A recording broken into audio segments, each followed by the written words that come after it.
Praise the lord.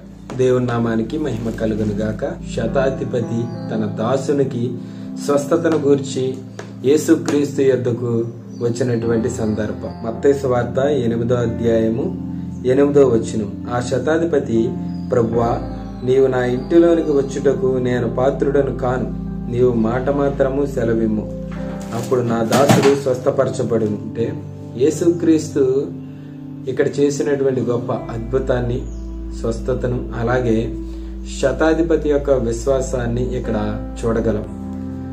ఈ యొక్క శతాధిపతి గురించి సైనిక అధికారిగా, అధిపతిగా ఉన్నట్టుగా మనం చూడొచ్చు. ఈ యొక్క శతాధిపతి యేసుక్రీస్తు యొద్దకు రావడంలో ఉన్న గొప్ప ఆశ్చర్యం ఏంటంటే, రోమా సైనికులు సీజర్కి తప్ప ఎవరికి కూడా వారు మై లార్డ్ అనేటువంటి పదాన్ని ఉపయోగించరు, నా ప్రభువా అనేటువంటి పదాన్ని. చట్టపరమైనటువంటి ఆంక్షలు ఉంటాయి. యొక్క శతాధిపతి తన యొక్క ఉద్యోగుల పట్ల గాని, తన చుట్టూ ఉన్నవారి పట్ల గాని ఎటువంటి వైఖరి కలిగి ఉన్నాడో ఈ యొక్క సందర్భంలో మనకు అర్థమవుతుంది.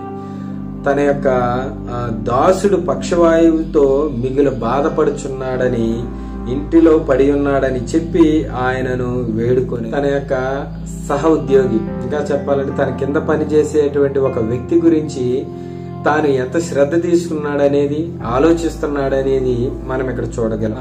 యూదులలో విన్నటువంటి మాటలు గాని ఈ యొక్క శతాధిపతిని ఎంతో ఆయన యొద్దకు వచ్చేలాగా చేసినాయి.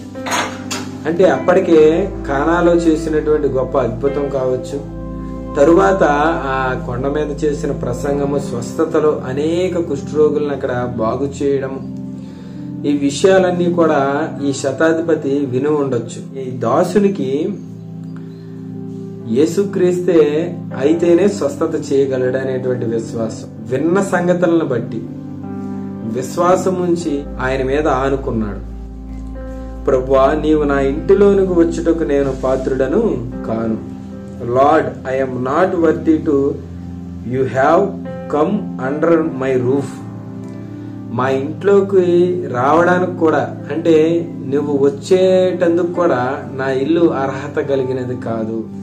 శతాధిపతిని లోకరీతిగా గనక చూసుకుంటే అతన్ని కలవడానికి, అతనితో మాట్లాడడానికి ఎంతో ప్రయాసపడాలి సాధారణమైనటువంటి వ్యక్తులు. అయితే అతని తగ్గింపు, అతనిలో ఉన్నటువంటి కైండ్నెస్, దీనత్వాన్ని ఇక్కడ మనం చూడగలుగుతున్నాం. శతాధిపతిలో ఉన్నటువంటి కైండ్నెస్ ని, నీవు నా ఇంటిలోనికి వచ్చుటకు కూడా నేను పాత్రుడను కాను, నీవు అంత గొప్పవాడివి, నీవు అంటే